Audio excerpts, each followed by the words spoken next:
Hello everyone. Welcome to FIPT channel again.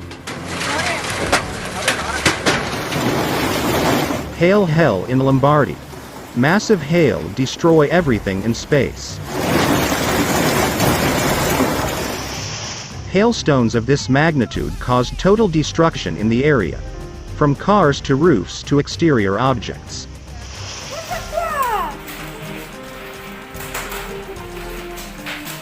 Heavy hail in the north after an incident that hit several provinces of Veneto. It caused great damage. Mantovano the same fate, especially in Ostiglia. Hail is 8 to 9 centimeters in diameter.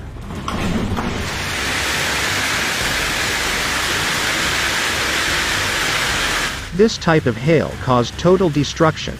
Windows, cars, tiles, external objects shattered. And here's an impressive look at the following video.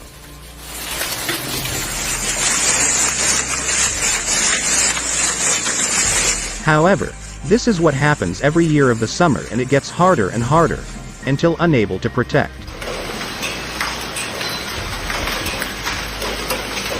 A strong thunderstorm moved towards Lombardy and Emilia-Romagna in the meantime. A storm was reported in Piedmont. And here's the full report of this video. Follow and watch the next news. Thank you.